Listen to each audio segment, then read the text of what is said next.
Hi everybody, happy Wind Down Wednesday. So I have a different background today because today I live in Northern California. I'm on my patio just to change things up. So I live in a very vibrant community, so you will hear members of my community, but as long as you hear me more, then we are okay. So happy Wind Down Wednesday chapters of Ote. I'm here for that handle. Hey, Akili, I think that I'm pronouncing that correctly. If I pronounce something completely wrong, just if you could drop the phonetic pronunciation in the chat, I would greatly appreciate you. So, for those who watched last week, you know that we had Girl That's Scary. We had Kat and Jazz from the Girl That's Scary podcast, which they're huge fans of Black horror, and I'm huge fans of Black anything. So that was a really cool conversation. The book that we discussed, Customs in the Cosmos. So fascinating. I love these handles. The book that we discussed was Black is the Ink. Hey, Renisha. And today we have the author of that book, Michelle Coles. So she will be joining us at the top of the hour at 5 o'clock. Yay, I see the hearts. So I'm here to be the hype woman, to be the opening act for Michelle Coles. Just to let everybody know in the cyberspace that this is happening. Hey, so as we wait for Michelle to join, oh, hey, Michelle just joined. Perfect timing. Is it? Oh, exactly on time. This being on time thing.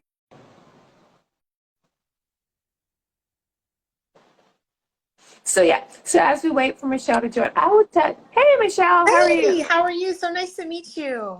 It's good to we've been communicating on Instagram Messenger for a while, but it's good to meet you in real time. Right. Yeah, because usually it's in real life, but in real time. Right. IRT. Yes. Almost in person.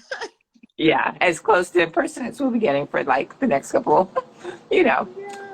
Yeah. So yeah. So welcome. Thank you. Sometimes I get really excited and I forget to introduce myself.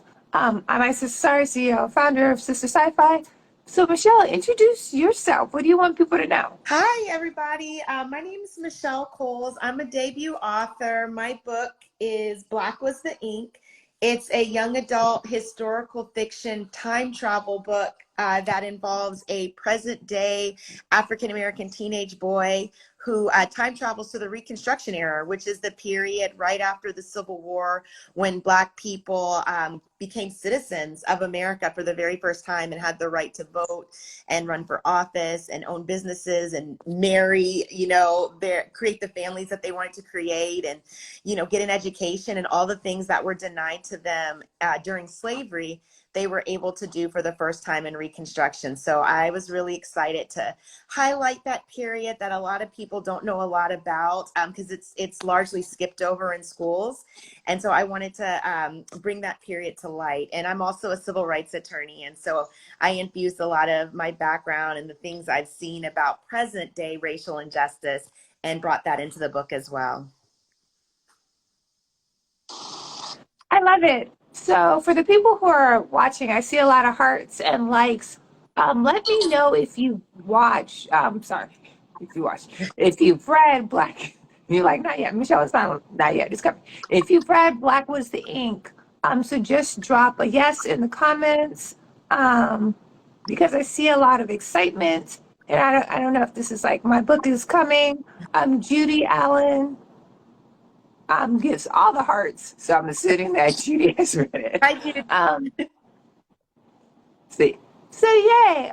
Judy's a fellow author. Okay, so Judy's somebody that you know. So Anne's, they're excited about the book. So I love all of this. So Miss Bernice has also joined. I see Scribes and Vibes. I'm here for these handles. So tell us about the protagonist. Tell us about this young man who time travels. So the protagonist, his name is Malcolm, and he is a teenager from DC. And he's your typical teenager. He likes to play basketball. He likes to play video games. He likes to hang out with his friends. And, something that isn't unique about Malcolm, but is particular to him, is that his father was actually killed by police in a case of mistaken identity when he was in the womb. And so he never had the opportunity to meet his father. And so he's raised by his mother in DC. And then an incident happens where it's right after the end of the school year. He's hanging out with his best friend on a basketball court, and a shootout happens. And, Malcolm and his best friend, try to run away from the bullets, and they escape the bullets from the gangsters, but then the police show up and the police pull guns on them. And so it's very traumatizing, because the danger is really like, it's all around, and it's coming from places where the people that should be protecting you are also putting your life in danger. And so his mom decides to send him to stay with relatives, and it's actually his dead father's family in Mississippi. And so he goes down to Mississippi. It's a place he hasn't been since he was a child. And it's in Natchez, and on a farm in a rural part of Natchez. And he's connecting with great aunts and uncles and cousins and family members, and meeting them really for the first time, and just learning about another part of himself. But while he's down there, he meets a relative that he was not at all expecting to meet, and that is a great, great, great grandfather who was alive in the Reconstruction era. And so he encounters the ghost of his ancestor. While he's in Mississippi, he finds out that the state is using eminent domain to take his family's farm. And so, that's where the state comes in and says, we have a better purpose than your use of your land. And so the state wants to expand the highway. And so it wants to take the rest of his family's farm to do that. And so the ancestor comes to Malcolm and says, you have to find a way to save my farm. And the ancestor transports Malcolm to the Reconstruction era so that he can really experience the triumphs of what Black people went through after the end of slavery and all the gains they made. So he would really appreciate the value of the farm, the value of voting, the value of all the things that Black people worked so hard to obtain. Got it. So there's so much richness in that. I'll start with, I'm assuming you're in DC. So is that why it's set in DC? Why do you think about that response? I want to bring in Judy Allen Dotson. It's like soon to be a movie. So, Judy Judy jumped the gun. Yeah, Judy's typed into the universe, Yeah. And the ears of film producers. So hey, and I just want to. Kels is booked up. I'm still here for these signals. Hey. Okay. So DC setting. Fabulous bookstagrammer. So yeah, she's awesome. Yay. So DC setting, because you're currently in DC. Tell us more about that. Yes. So the reason it is set in DC, I would say, is for a couple of reasons. Malcolm's ancestor, the journey that he takes Malcolm on, is his ancestor was a legislative aide to some of the first Black members of Congress. And most people don't know that there were actually 16 Black members of Congress who served in the 1870s. And the very first one was a United States senator who represented the state of Mississippi named Hiram Revels. And so Malcolm's ancestor, who is fictitious, a fictitious person named Cedric in the story, he's a legislative aide to Hiram Revels, and he goes to DC from Mississippi to DC with Hiram Revels to serve as his aide in Congress. And so Malcolm gets to travel to DC in the 1870s because he's walking in the shoes of his ancestor. And Cedric works for Hiram Revels, and then he works for a Black congressman from South Carolina named Robert Elliott, and then he works for another Black senator from Mississippi named Blanche Bruce. And so Malcolm gets to have all of those experiences.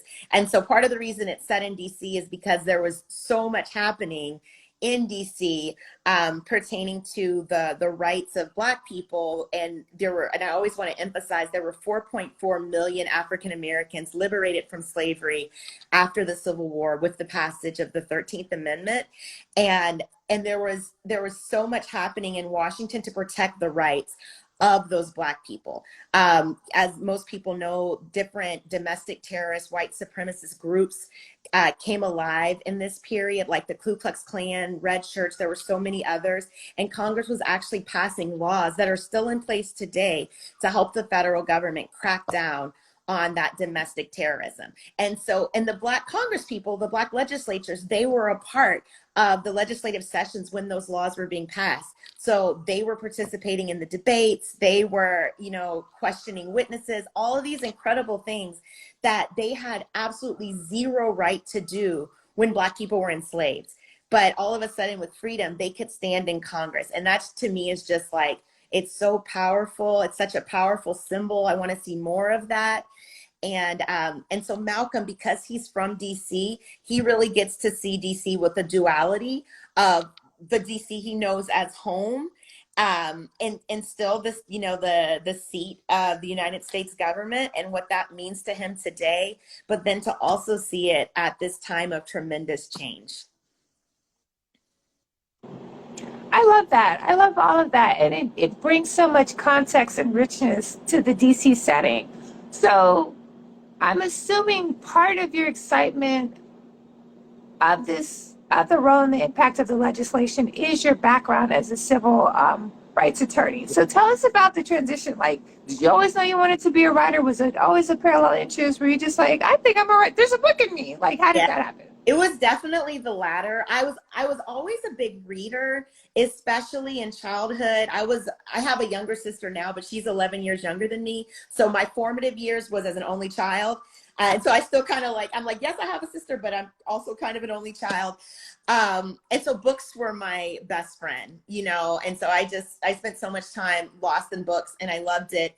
But I did not, I mean, I don't know, like I didn't think that I thought there was maybe something magical or like a, you know, like a unicorn or an alien about whoever becomes an author. I didn't think it could just be you, you know, like I didn't think it could be like, hey, you've got an idea, you stick to it, you use persistence, determination, and you too can be an author.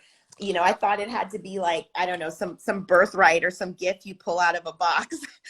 And so I didn't think about that, and I really didn't do any creative writing.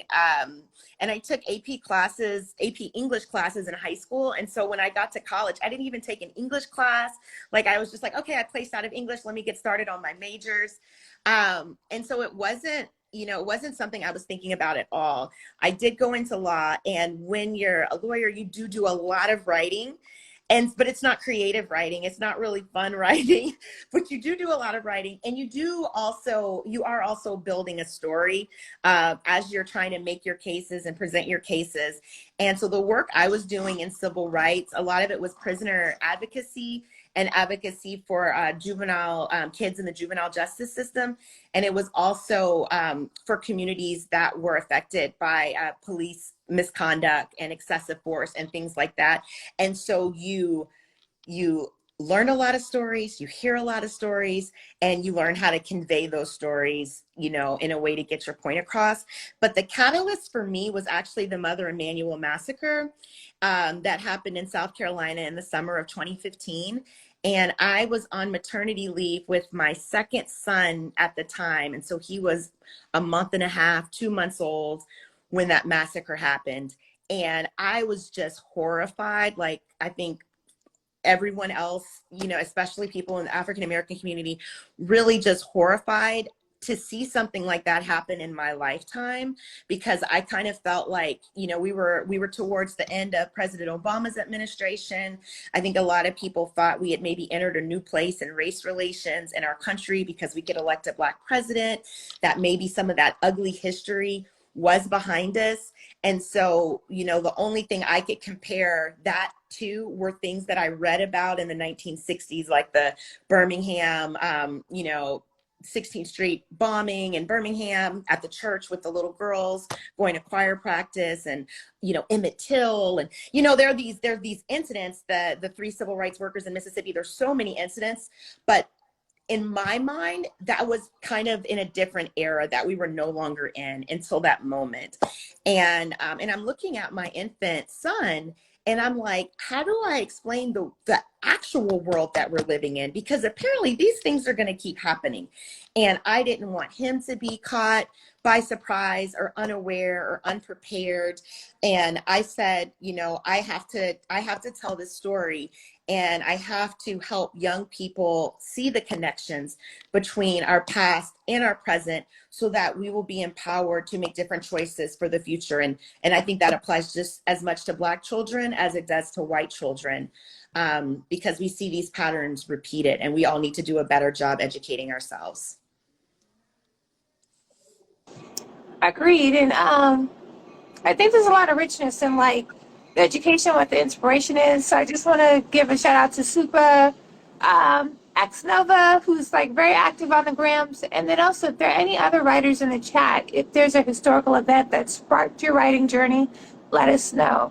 Speaking of like history being made, so I think it was last week, Bruce Beach, similar situation to what's happening in the story. So it was family land. It was family land that they created.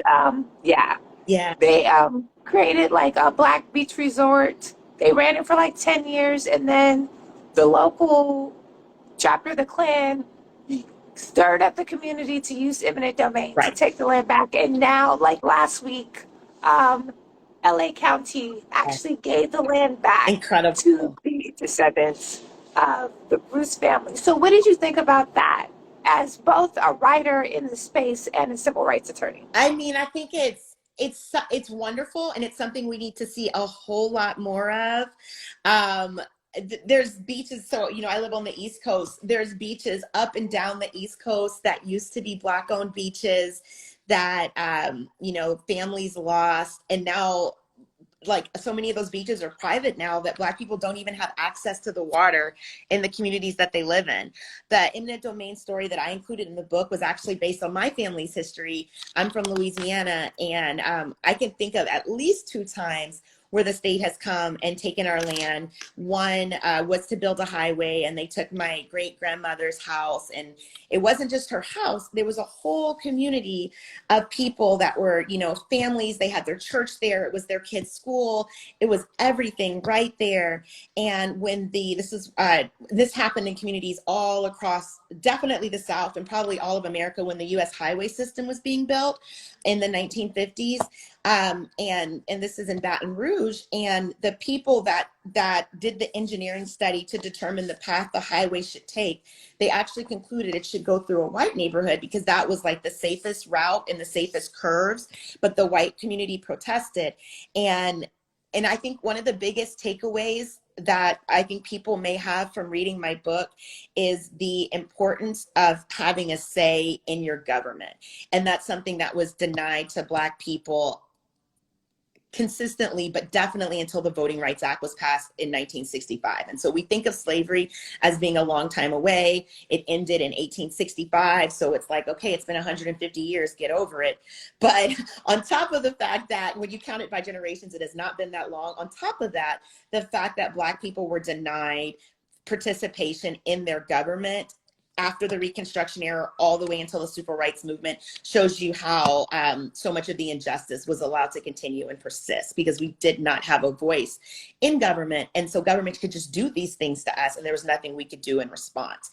And so they took out that entire Black and Creole neighborhood to run the highway through. And then another time, my family has farmland that they took through eminent domain. They took the use of the farmland to build the levee overflow system.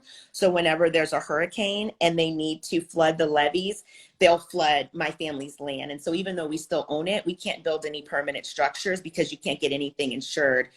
And so, those are just 2 examples from my life. And I think most Black Americans have examples like that. And so when you just think about how much that's impacted our wealth and our ability to build community and, and sustain and progress and all of those things, absolutely more restitution needs to take place along the lines of Bruce Beach. Right. And I think that becomes the question, like, as we think of Bruce Beach and a model for restitution and reparations. What are your thoughts on like that followed like a single family? How do we make it a community impact of reparations? Yeah, I mean, I think it's going to take, like, I feel like the government, they have the records. They know what they've done. They know whose land they've taken.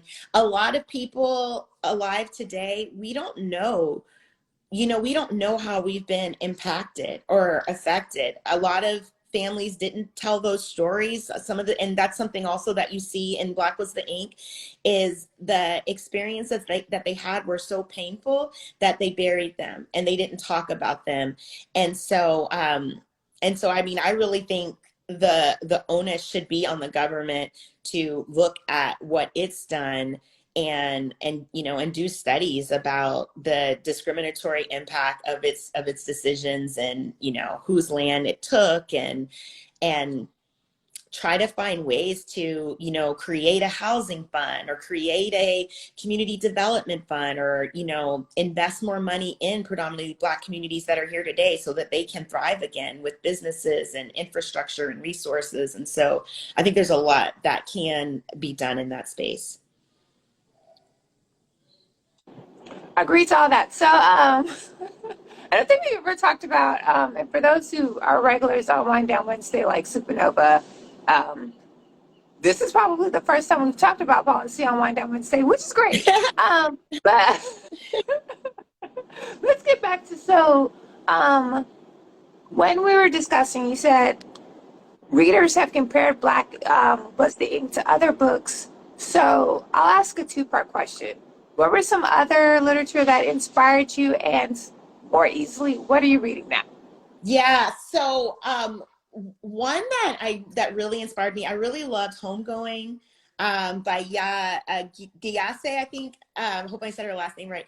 But I loved that book, and I loved the way she told a family story through multiple generations. And that was also something that I wanted to accomplish in this book, because you see Malcolm in the present, and then you also see him connecting with his great aunt and uncle. And you also, through his experience with his ancestor, see him connecting with another generation. And so you really do end up getting a snapshot of the African American experience over the last 150 years. And you get to see how racism has impacted different generations, but you've also seen how people have resisted and found ways to empower themselves and survive across generations as well. Malcolm also, I don't want to give away too much, but he ends up meeting an uncle that he never knew, because that uncle had been incarcerated his whole life. And so that's something that's very much a part of a lot of present day Black people's experiences with the number of Black people that are locked up. And so so that book was definitely inspirational. Right now, I'm reading Island Beneath the Sea by Isabel Allende, and that's an older one, but I'm really enjoying it. And and so I'm excited about another book idea that I'm in the process of working on. I can't hear you. I'm sorry. Sorry, I put myself on mute to reduce the ambient noise while you're talking. So that was by Isabel. What was Island Beneath the Sea? And it's about the Haitian. It's set in the 1790s in Haiti, and so it's about what was leading up to the Haitian Revolution. It's a beautiful story. Okay, so I know it looks like I'm poorly multitasking, but I try to like drop links to like so I dropped the link to Homegoing, and so I was looking for Island of Beneath the Sea. Beneath the Sea.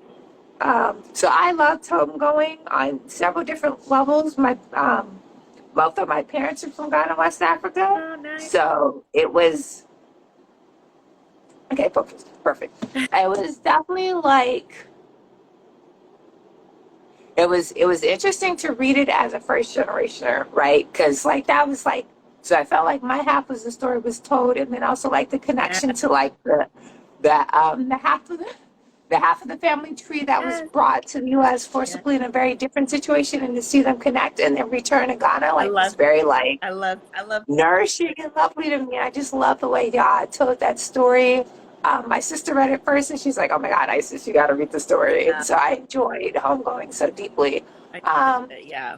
I haven't read Island Beneath the Sea, but in general, I love Isabel Allende. So, like, maybe one day, who knows? Anything can happen. Um, so what was the next? Oh, so you did something with the National African American Museum. Tell us about that. Yeah, so the Smithsonian, some people call it the Blacksonian, but it's the National Museum of African American History and Culture, which opened in 2016. I think it was 2016 because it was right at the end of President Obama's presidency, and it was the latest addition to the Smithsonian Museums, and so it's the first dedicated to African American history, and it's just an incredible museum. I know you're on the West Coast, so I don't know if you've had a chance to make it to it yet. I finally was able to go the last time I was in DC. Oh, So I took good. the afternoon and just like perused. I had to like, yeah, yeah. So I was able to see it the last time I was in DC. Yeah, yeah. So it's, I mean, it's so powerful. So, they start at the basement level where, it starts with the transatlantic trade experience of being on that cramped ship. And then it really just moves through the different phases of African American history, like coming from that. And a while back in the spring, actually, my book came out last November, but this spring, the Black History Museum hosted a event on YouTube about my book because they really fell in love with it, and they had an exhibit, a year-long exhibit running this year on Reconstruction called "Make Good the Promises." That exhibit wraps up at the end of August. So if anyone does get a chance to go to the NAMAC Black History Museum, and you're able to go before the end of August, check out the Make Good the Promises exhibit because it's all about Reconstruction. And my book and that exhibit, they dovetail so well together. So many of the things I talk about in my book, you'll see pictures of, or, they have a desk and chair that is representative of what the Black congressman sat in the 1870s. And so, they have a section, really probably the two sections I love the most. One was it called Voting? I can't remember if it was called Voting or Black Political Power, but it was about a lot of the things that I do talk about in my book, which is kind of the focus. But another really powerful section was at the end, and it was called Legacy. And I think it was called Legacy. Don't get me to lie, but I think it was called Legacies. And it talks about where are we now. And so it's got artifacts from Trayvon Martin and it's got the Mother Emanuel massacre. And it's got just so many of the things that we're continuing to deal with that are legacies from the promises that were not fulfilled in the Reconstruction era. And so another thing about my book is it goes into why Reconstruction didn't last. And so if anyone's taught anything about Reconstruction in school, oftentimes it was like, well, Black people just weren't really ready, for the responsibilities of citizenship, or they really put the onus on us for why Reconstruction failed. But the truth of the matter is that it was white supremacists that were organizing these gangs and pillaging Black communities, killing Black political leaders, and they basically just sucked the will out of the United States to keep protecting us. And so the federal government essentially just like gave up and left us in the hands of the South that had no intentions of allowing us to have full rights as citizens. And so that's how Jim Crow came into effect. So Supernova dropped a comment. They're historian, and that's what they went to college for. They're geeking out. They wish Black history. So this is, I don't know where this piece has come from, but Capital B Black History Museum was someplace I could go. Sounds amazing. It is amazing and definitely worth the trip. Yeah, to DC. I can say the event that I did with them is still available on YouTube. So if you Google I don't know if I don't know if I leave here, I don't know if I can find a link, but if you Google Black Was the Ink and then NAMAC YouTube, you should be able to find the link. And there may be things on the exhibit that you can experience online, even if you're not able to go in person. I'm looking it up. Uh, do, do, do.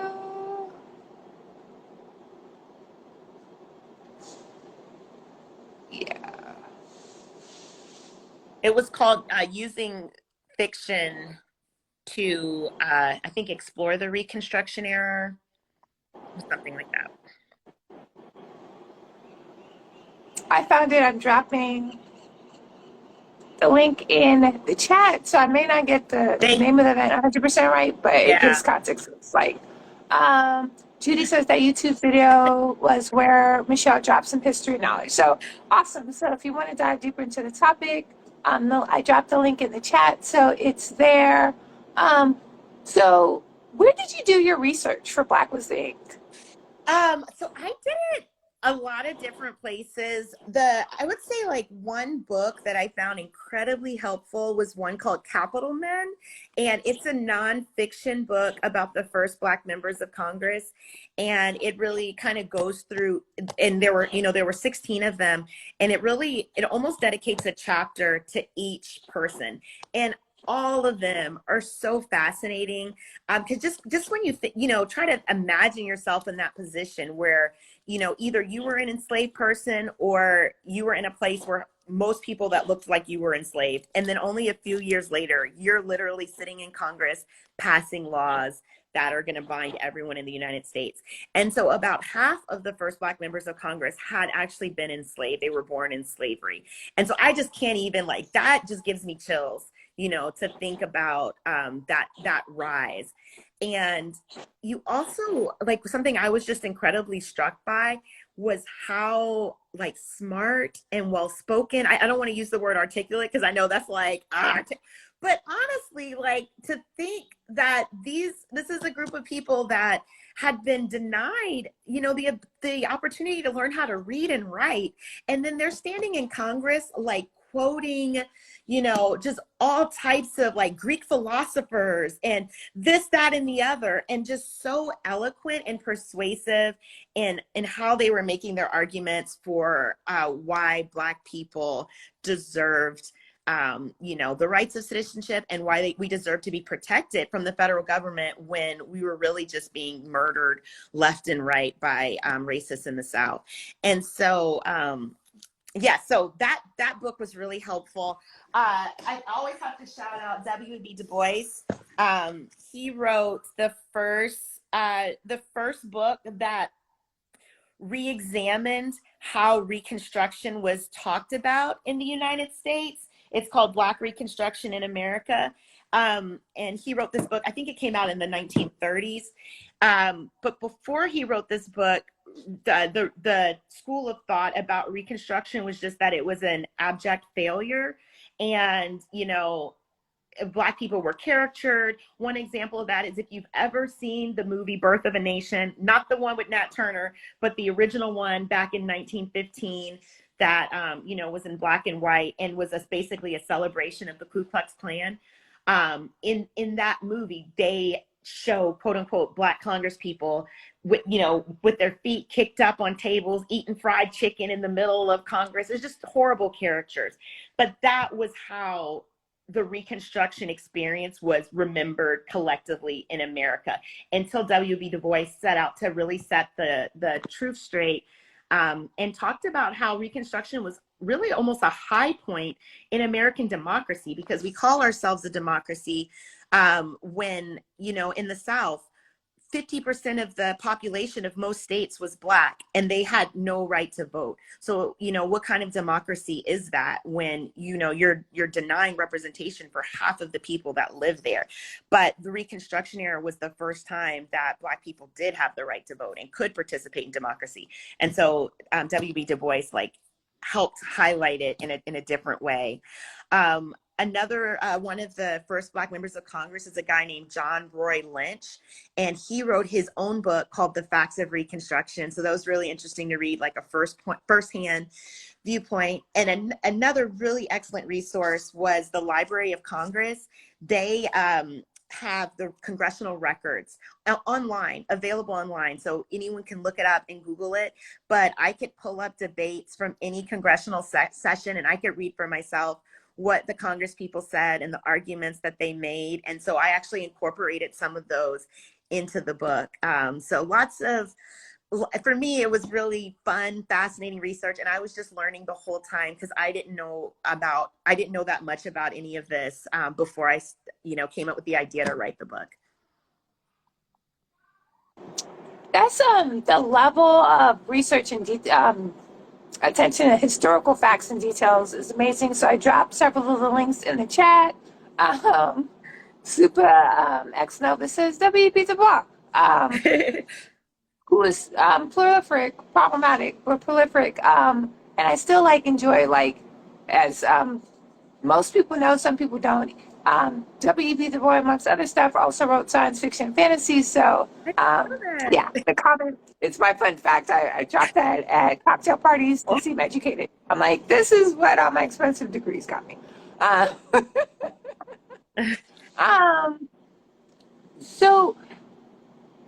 So you did your research, you wrote the book, it's out there. How is, no problem, read the links. How is, there was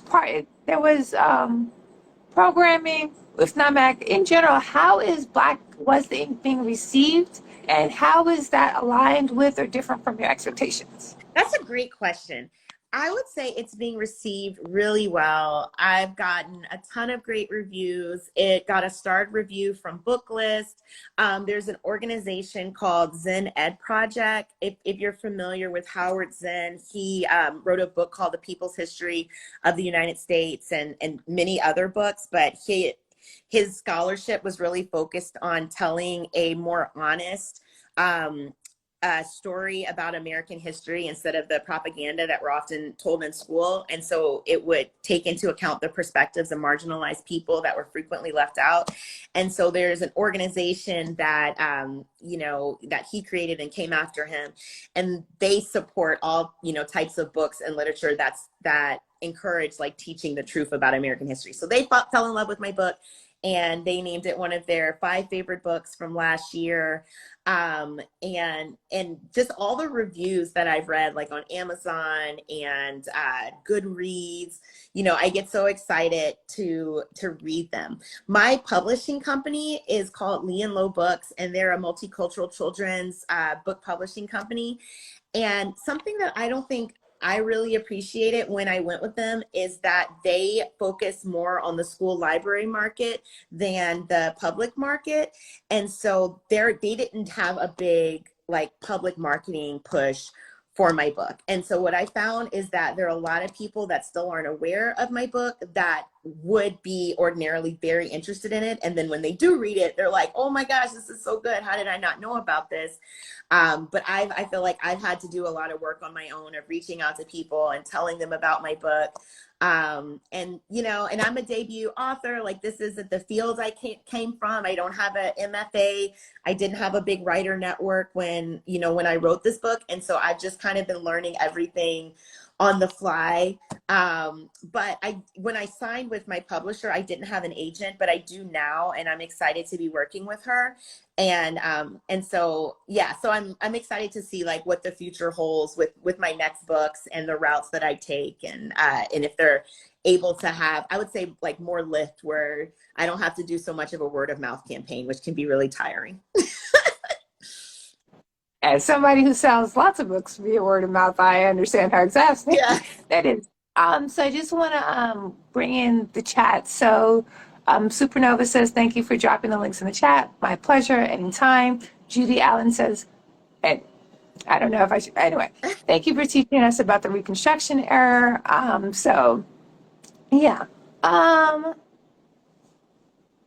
yeah, so that's my next question. What is your next project? What are you working on next? So I don't want to reveal too much because it's still at like the beginning stages, but I am writing a book that is set during the Haitian Revolution. My husband is Haitian American, and so I have a number of kids, and so my goal is really to teach them about their history. And so with the Black Was the Ink, that was the Reconstruction era. I'm a ninth generation Louisianan.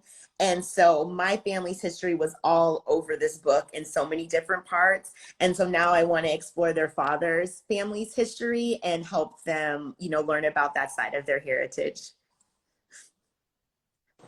The Haitian Revolution is such an interesting point in history. I don't know if you've read N.K. Jemisin's short story Effluent Edgin, but it's not set in the Haitian Revolution, but the Haitian Revolution is a critical part of the story. Okay. And so, yeah, you have one of the main characters who's one of the revolutionaries of the Haitian Revolution, and she's in the U.S. to get this particular type of technology and Nice. navigating that. So yeah, I think that should be an interesting topic. Judy says you're doing a superb job, actually, of getting the word out about your book and this topic. How do you want, so when readers put the book down, what do you want them to do? Is it to research more? Is it to be more active in policymaking? Is it, in an ideal world, what would be the next step for you? For the reader. Yeah, for the reader, like I want people to feel really empowered by this knowledge of history. As I was writing the book, so much was happening in our country, like one thing after another the whole time I was writing the book. So I started in 2015 where we had the Mother Emanuel massacre, but President Obama was still the president. And then of course we're followed by the next guy who's very different from President Obama.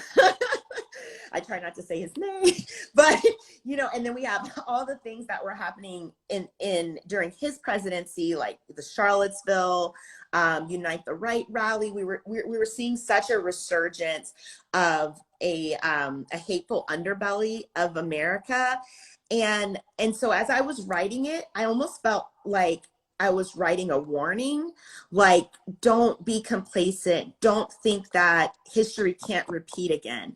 Because when I envision myself in the Reconstruction era, you don't know the horrible things that are yet to come. You're sitting in this moment where slavery was just made illegal. Like, we just got all these rights. There was a Civil Rights Act that was passed in 1875 that outlawed segregation, right? And I think that could be mind-blowing if you think about it, because it's like, well, how did all of American history happen if Congress passed a law in 1875 outlawing segregation in public places? And it's because the Supreme Court struck that law down in 1883.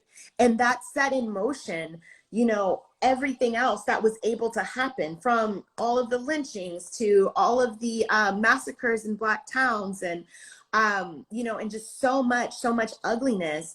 And so when we were in the era of the Obama administration, I almost felt like we were kind of reliving that same experience of, we've made it, like we've gotten to the mountaintop, like things are only going to get better from here. And then you see that white lash, you see the pulling back of rights in the Trump administration. Oops, I said his name.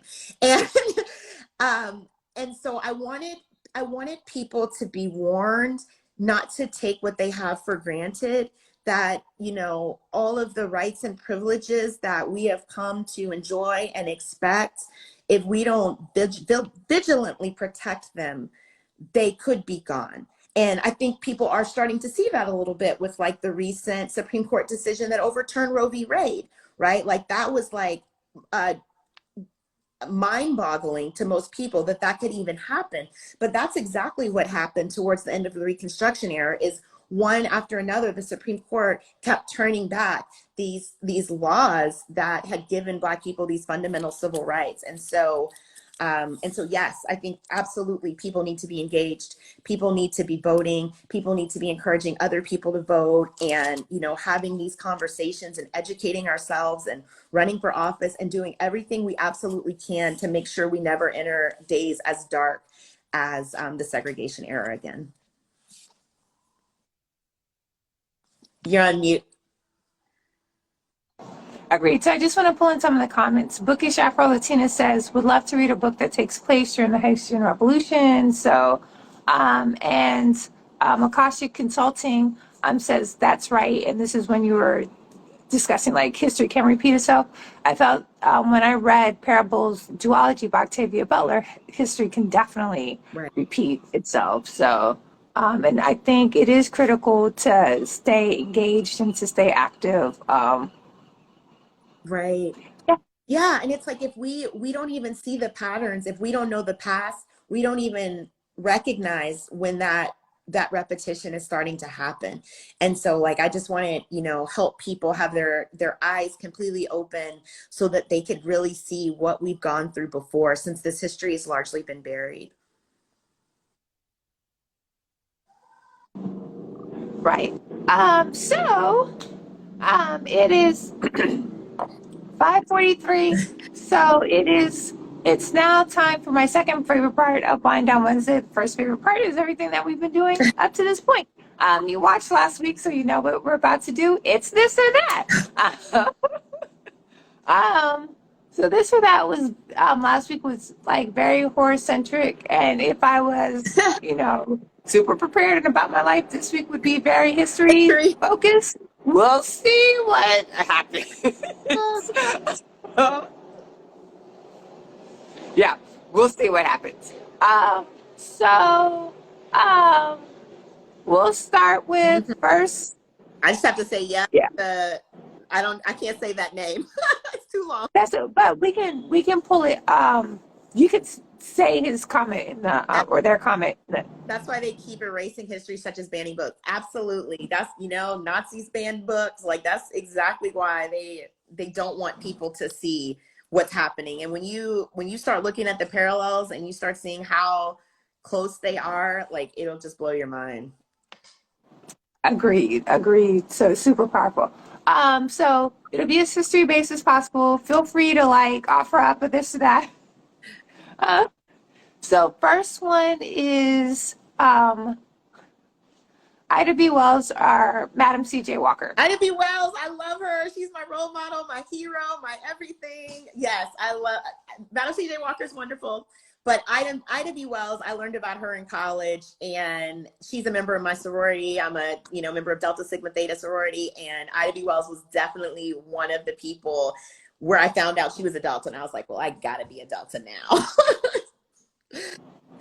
Yeah. Okay. So Ida B. Wells wins. I actually had no pony in this fight, so we'll go with Ida B. Wells. So next question: Howard University or Hampton University? The real HU, Howard University. I'm an alum. Okay. I went to Howard University for law school and met my husband there. So we've got two bison in this house. So definitely the real HU. So, and like, let's pause to talk about like the history of historically Black colleges and universities in the U.S., if you would like, since we're talking about Howard University versus Hampton University. Yeah, I mean, that is, I touch on so many different things in Black Was the Ink, and HBCUs is a huge part of that, because so many HBCUs were founded in the Reconstruction era. And that's something that you'll see as like a recurring theme, you know, in the book or in really in anything. Like, I feel like so much dates back to Reconstruction that we don't even realize and acknowledge. And so Howard was founded in 1870, and one of the first Black members of Congress, he served after the Reconstruction period, but he served in I think it was 1890 when he finally got elected, and his name is John Mercer Langston, and he was the first Black congressman from Virginia.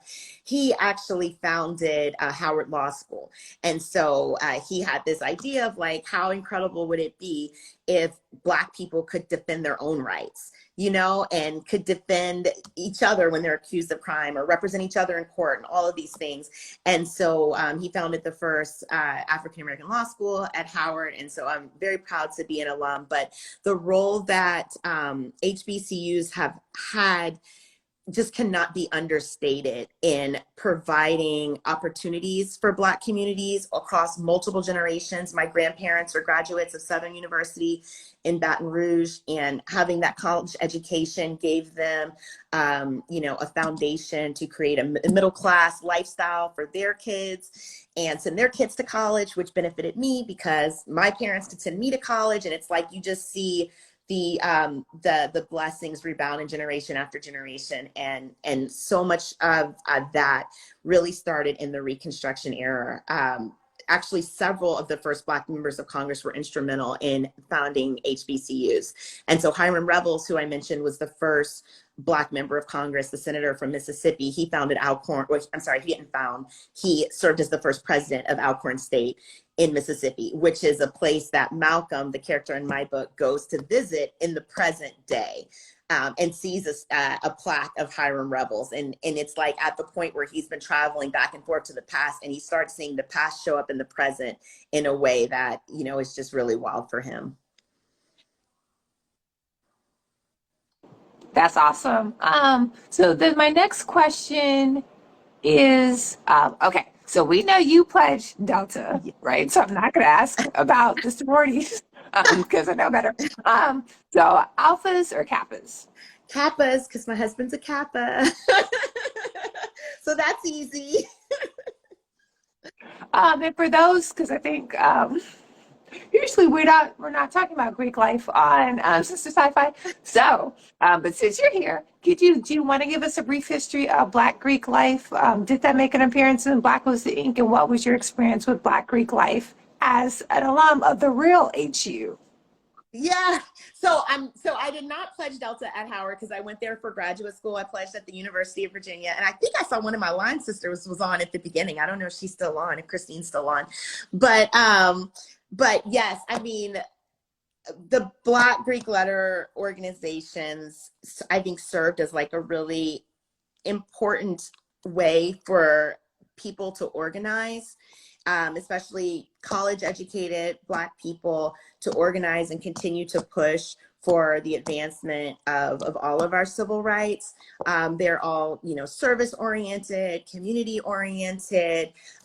So many African American leaders that, you know, you'll learn about, from Martin Luther King, who was an Alpha, to Shirley Chisholm, who was a Delta, to, you know, just so many, with Kamala Harris, who's an AKA. I'll drop them one.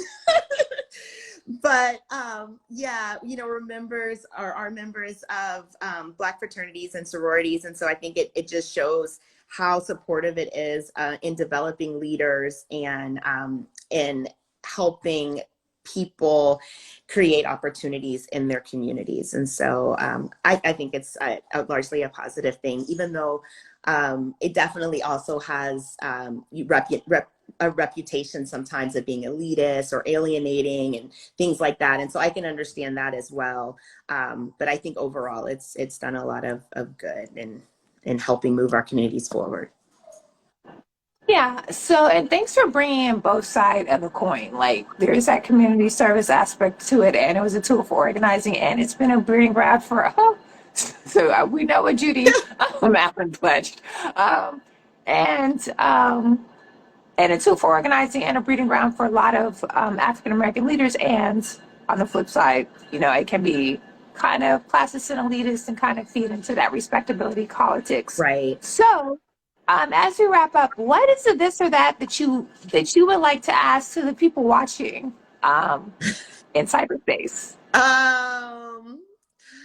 Tupac or Biggie? I don't know. That's a Oh, okay, Tupac or Biggie. Oh my God, that's such a hard one. So I will turn that over to the people watching. Tupac or Biggie, who would you choose? Remember, it's whatever pops into your mind first. Type it in the chat. I'll bring it into the comments. Michelle, who would you choose? I gotta choose Pac. You know, they're both incredible, but for me, like, Pac as an intellectual and as a poet, and